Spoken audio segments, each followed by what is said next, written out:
Alright, let's get this shit over with so I never have to talk about this movie ever again. I Spit on Your Grave, Deja Vu, 2019, direct sequel to the original, written and directed by the same guy, shockingly enough, and has a returning cast.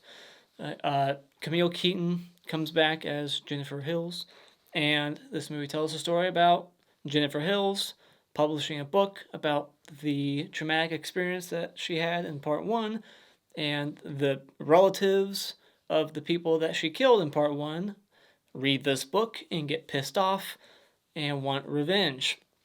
So they capture her and her daughter, who is the world's most famous model, if you can believe it, and they, attack them, and everything in this movie just goes on for way too long. This movie is 2.5 fucking hours long, and I was watching it on Tubi for the first 50 minutes, and then I was like, I don't think I can make it. Like, I legit think I'm going to have to just say, fuck it, I'm not doing it, and just skip the movie altogether because there was no way I was going to sit through the whole thing.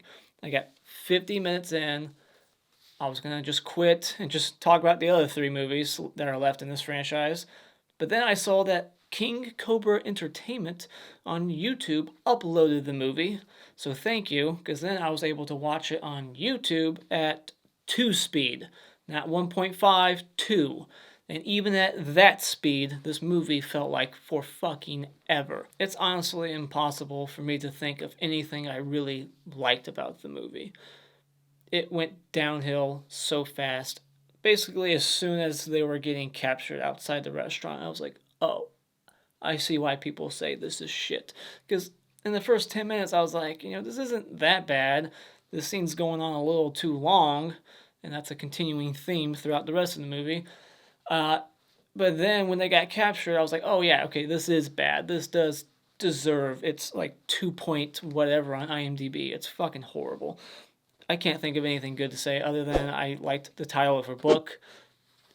I spit on their graves, and I like that she says that she went to trial and no jury convicted her, just like the tagline of the first movie said.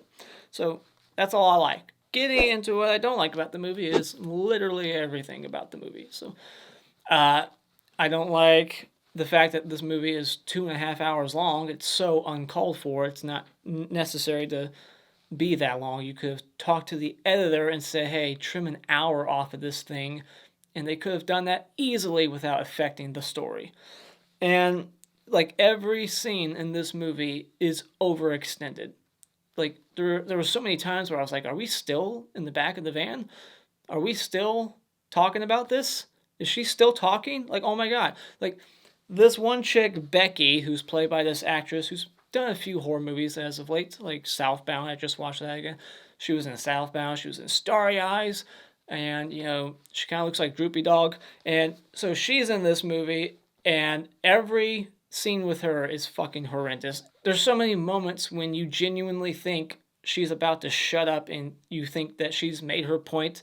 She said everything, she's gotten everything off her chest, but then she just says about 20 more things, and you're like, really? And she's just like regurgitating the same shit over and over and over again. Like, you made your point, we get what you're doing here, we get your motivation, we get it. So quit talking about it. This movie, just like Texas Chainsaw 3D, has a timeline issue that could have easily been avoided if the writer were smarter, but he just decided to have these 20-year-old characters talk about these people who died 40 years ago as if they were like a brother to them and they were around back then. It's like that's impossible.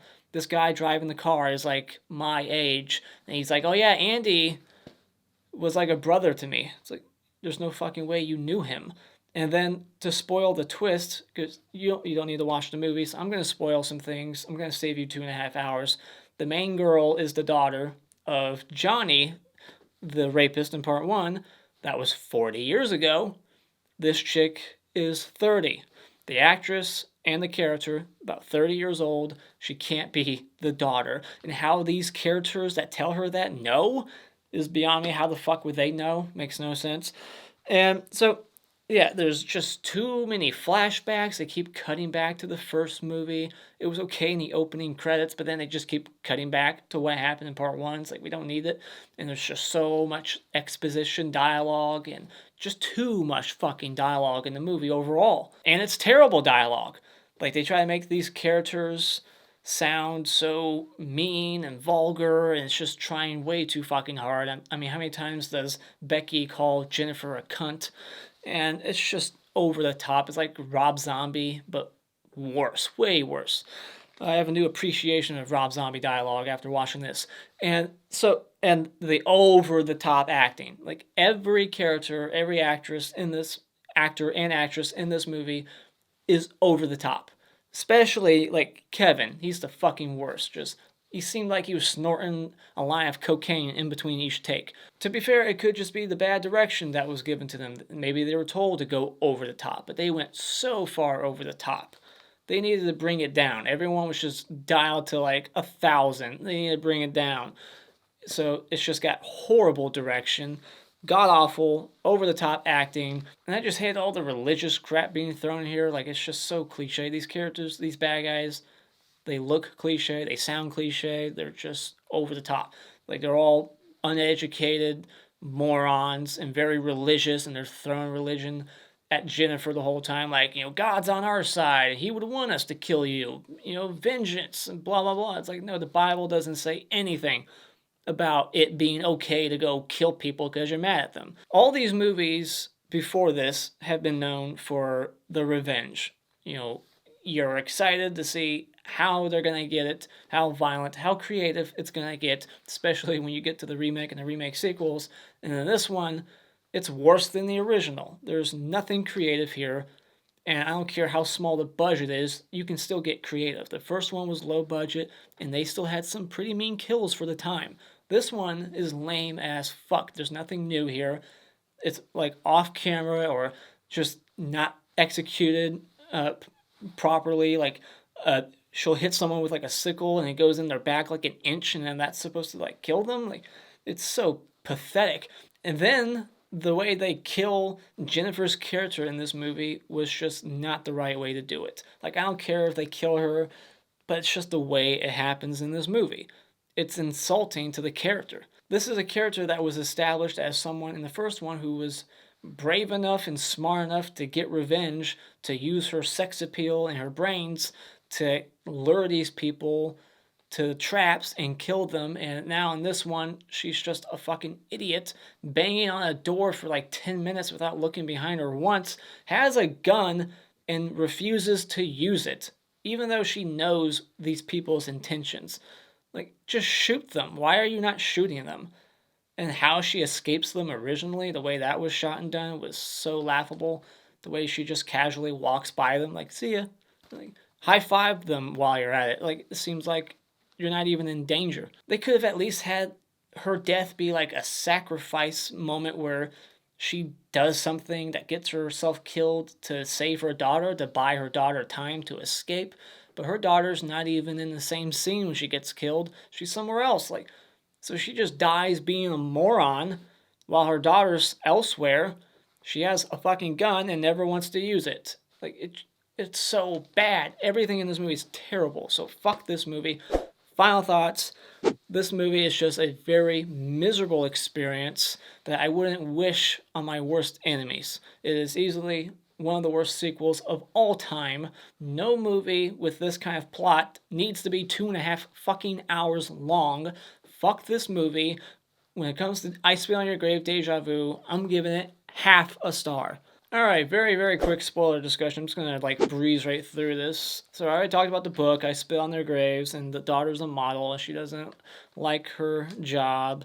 And, they're just talking at this diner for like 10 minutes, and then they get captured right in front of this restaurant. I think it's like a fancy restaurant that they're at, because they're both wealthy people. So they're at this fancy place that has all kinds of people inside. There's all kinds of cars outside. So there's a lot of witnesses to this. There has to be. But I guess not. I mean, there's so many people that would have witnessed this. The fact that they're out there screaming and getting kidnapped for like 5 minutes, because everything in this movie is not quick.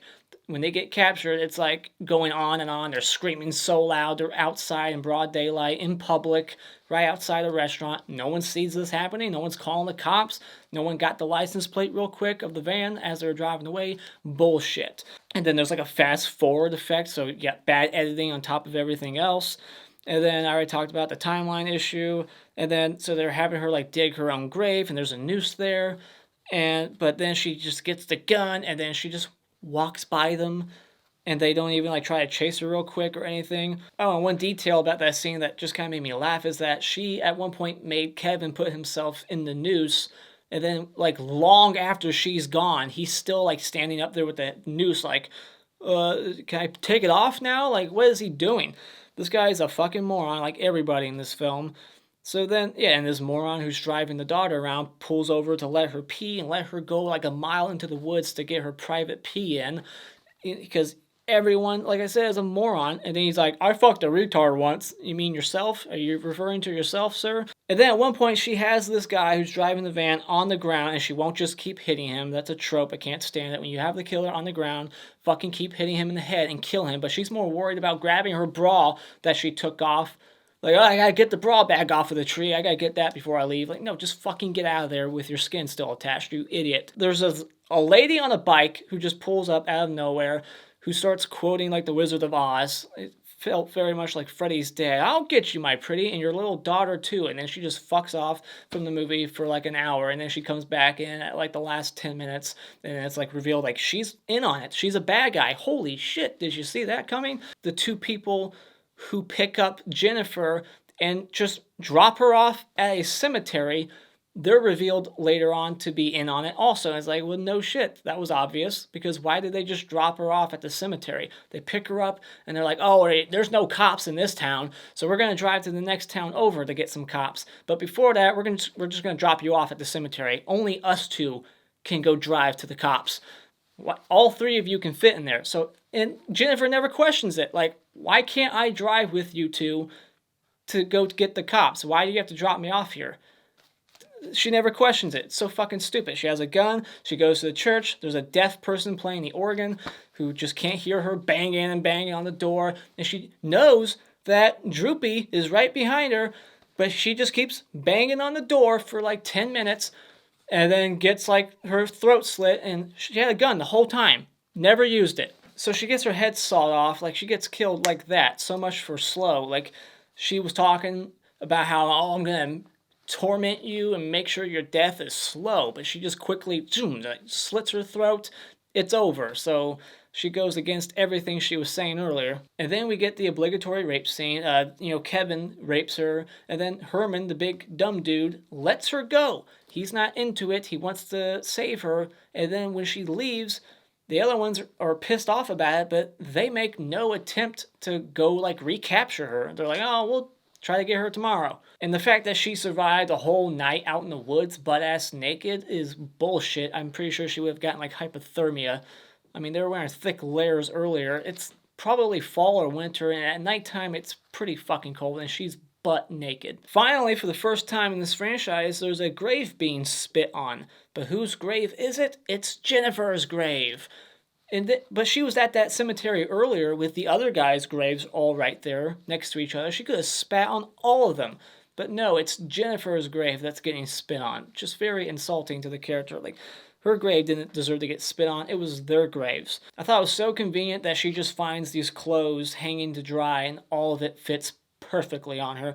And she kills the big dumb dude who's the guy who saved her. So out of all the people that she goes after, the first one she wants to go after is the guy who saved her life. Okay, and then she stabs him in the back with a sickle. It goes in like maybe an inch, and he's acting like it's killing him, but it's like, dude, that would not do shit. And then she just shoots him without looking. She just puts the gun over her shoulder and shoots him from behind. Like, he's chasing after her, and she doesn't even check. She just goes, boom, I know I got him. Like, this chick was a model, not John Wick. So how does she have like this great accurate aim? Like, she's amazing. She doesn't have to look. Like, I'm just going to shoot behind me like a badass action hero and not even check to see if I got him or not. She's just confident. Just keeps walking away. Like, it's so fucking stupid. Then the daughter is like saying lines that are very similar to what her mom was saying earlier in the film, which is impossible. She never heard her mom say those things, so how is she quoting her?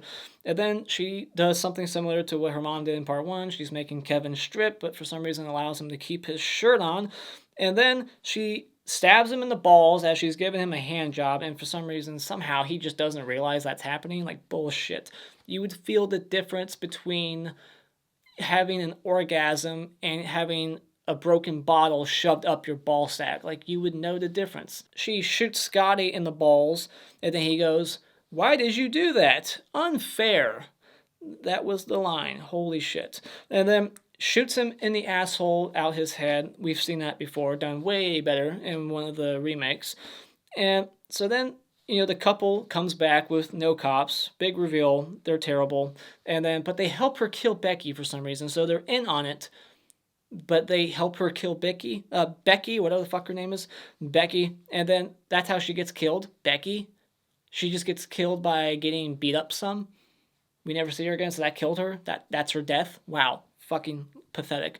And then, so, oh my gosh, she's the daughter of Johnny. Can you believe it? Even though she's 30 and that happened 40 fucking years ago. And these two random drunks driving this truck know that Johnny is her dad. How do they know that? Never explained. They push the main girl into the grave. They think that she's dead, and they walk away. She crawls out. She beats the shit out of them with the shovel, killing them, while the one guy is completely oblivious to what's happening behind him because he's praying out loud. And then she forgives him, like, instantly, and then he shoots himself. And then she goes to the church, removes the cross, and then, Becky's kids arrive, and they seem like normal people, which is unbelievable, like how fucking crazy their mom's been for the last 40 years.